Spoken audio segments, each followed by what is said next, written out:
My name is Barry George. I was born in 1935.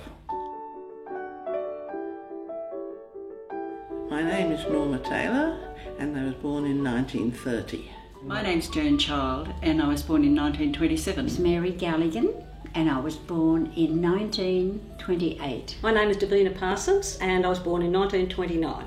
My name is Margaret McDonald and I was born in 1936. My name's Jim Kime and I was born in 1936, 71 years ago. Lana Mills. I was born on August 2nd, 1943. My name is Robert Mills and I don't remember the year I was born. Sheila Fielding and I was born in 1944. I remember my first day at school. My mother was in hospital having a baby and my grandmother set me up. I was carrying a penny to put in the bank. We had an Alsatian dog and he used to take us to school, that's all I can remember. And I was very privileged because my family, my aunts had gone to that school, so I was made a fuss of. And my cousins left me at the gate. From the day I went to school till the day I got out, I was always first at the bottom, at the other end. I don't remember that. Meaning last. But I do remember when I was very young in school. And I dropped my penny and it went under the step. Yes, I do remember my first day at school. I hated school. I couldn't wait to get out of it. One girl was trying to read and she was really struggling. So I don't know why it upset me, so I cried. And I just ran across a main road and ran back home because I was too frightened. I was spoken to by the nuns and told that I had to behave myself in school. And so my first day at school, that was all I can remember about it. I lost my penny. Yes, I remember the boy I first had a crush on. Oh yeah, let me think, I'm trying. Oh, I had a few of them. Yes. Didn't have a big crush on him, but he had a car, and that helped. There weren't too many boys around because it was wartime, and as soon as they reached a certain age, they went into the army. His name was Dougie Claren Bowl. Can you believe that? And I used to admire him and walk past his house, but I was never going to talk to him, which was very sad because he turned into a Qantas pilot. His name was, can't remember, but he was Jewish. God, he was nice. I loved him at first sight.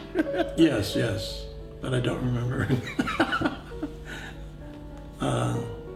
He had pimples, but he was beautiful. She went her way and I went my way. Oh, God.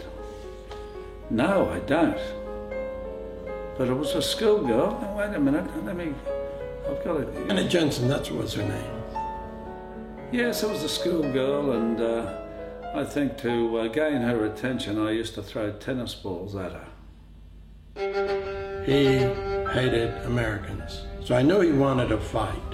Even although I didn't want to fight, I was all right. You know, we punched and kicked and scratched. And sometimes it'd get out of hand and you'd end up in a blue. So one by one they took the turns trying to pick a fight with me, and they all lost. No, not particularly, no. Then I heard a voice saying, "Cops!" and there were a couple of policemen coming down the street. They got the worst for wear whenever they picked a fight with me. I'd practiced. So I had to sit her down and give her this big lecture about what happens to if young girls go to the drive-in. I slapped him. We were allowed to slap kids in those days. I have a bar of soap handy in my hand. I used to work for an illegal bookmaker. But these days they just give you a spot fine. Backhanders paid to the police. So you'd go like that and I'd rub it in and say, dirty mouth, gotta clean it out. The judge just wasn't, or the magistrate wasn't interested in my explanation. They were wonderful days. Grandfather stayed with us for a while. As soon as he left, he sort of went back to the drink and everything, and he ended up dying alone. Oh, yeah, my grandmother. She was the most beautiful person. He was the station master at Milson's Point, the last station master to put the cars on the ferries crossing the harbour before the bridge opened. My grandfather was quite old, must have been late 70s, a little bit older than I am now. She never stopped talking. You never got a word in. He was an old hardhead from way back. Just going to sleep at night in your bed and never waking up, I suppose that would be the best thing. Die at home. That's probably better for everybody.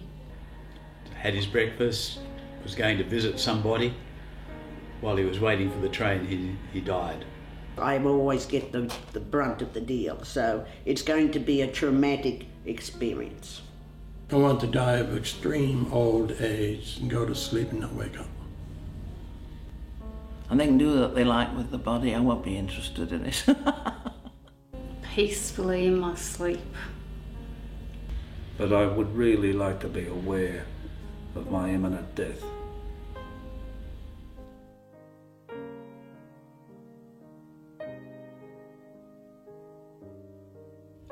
I'm not frightened.